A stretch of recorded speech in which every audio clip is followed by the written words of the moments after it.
ஷேய் எப்பா பெஸ்ட்டோ பேசுகிறேன்ப்பா. ஏற்கனவே பஞ்சாயத்து போர்டுக்கு எல்லா பேருக்கும் எது எது தண்டனை போட்டார். இப்போ கணக்கு முடிச்சிட்டாரு. முடித்து இவனுங்களுக்கு தண்டனைக்குள்ள கணக்கு கைலாசத்தில் நீதிபதி ஜட்ஜி ஐயா போடுறாரு. நீதி அரசர் கணக்கு எடுத்தார். தண்டனை இது வானரப்பட இராணுவத்துக்கு இந்த தண்டனை இவனுங்களுக்கு இது வந்தோடனே இந்த தண்டனை தான் கொடுப்பான். கைலாசத்தில் எது ஐயா போட்டிருக்காரு அந்த கணக்கு போட்ட பார்த்தோடனே டக்குன்னு தூக்குவான். இதான் தண்டனை.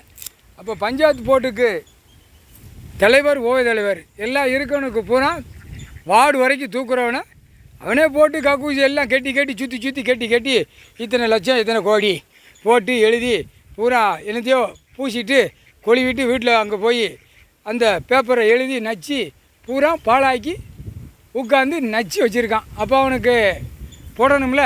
அது கணக்கெல்லாம் கம்ப்யூட்டர் கணக்கில் எல்லாம் தூக்கிடுவார். கம்ப்யூட்டர் கணக்கில் எல்லாம் உள்ளே மாட்டி தான் ஆகணும். உள்ளே கவர்மெண்ட் வேலை ஆக்கிற வரி கீரி நொடுக்கு போட்டு எல்லாம் அனைத்து உள்ள கம்ப்யூட்டரில் அழகாக சிக்கலில் மாட்டோம். என்னத்தையோ போட்டு நாங்கள் எழுதி வைக்கோம். ஏதோ வரி போடுதோம், வரி வாங்குதோம், இந்த கணக்கு அந்த கணக்குன்னு போட்டு செலவு இந்த செலவு அந்த செலவு எல்லாமே ஒட்டு மொத்தமாக பிடிக்கல. வானரப்பட இராணுவம் நின்று கணக்கு எடுக்கல. எல்லாம் பிடிப்பான். பிடிக்கல நீதிமன்ற கோர்ட்டில் எங்கே கொடுக்கணுமோ அங்கே கொடுத்து டக்குன்னு போய்கிட்டே இருப்பான். தூக்கி முக்கிடுவாங்க. கக்கூசி அழகாக பஸ் ஸ்டாண்ட்லேருந்து பஞ்சாயத்து போர்டில் கேட்டாச்சுன்னா எங்கெங்கே கட்டி விடுங்க அவனே கணக்கு கொடுத்துருவான். கரெக்டாக அங்கே உள்ளே வேலை ஆக்கிறவன் வாங்க ஐயா இராணுவ வீரரே வாங்க இந்தா இருக்குது இதான் ஓப்பன் பண்ணி வச்சுருக்கேன். தூக்கி பஞ்சாயத்து போர்டு தலைவர் பூரா வார்டு வரைக்கும் தூக்கி அவன் சந்தோஷமாக இருப்பான்.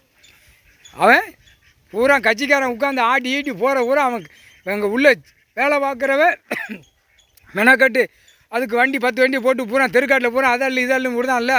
அவன் சந்தோஷமாக இருப்பான். ஐயா வாங்க இங்கே இருக்குது கக்கூசி இங்கே இருக்குது வாங்க இராணுவ வீரரே வாங்க தூக்கி முக்குங்க கரெக்டாக முக்குங்க நல்லா அமைக்க முக்குங்க. பாலாக்க வந்த பாய்ப்பே கடவுள் சொத்தை பாலாக்க வந்த பாய்ப்பேன்னு சொல்லிக்கிட்டே முக்குவான். முக்கால் சத்தியம் கடவுள் சொத்தை அழிக்க வந்த பாய்ப்பே இந்தா இருக்கான்னு அவனும் சொல்லுவான். முக்கால் சத்தியம் கணக்கு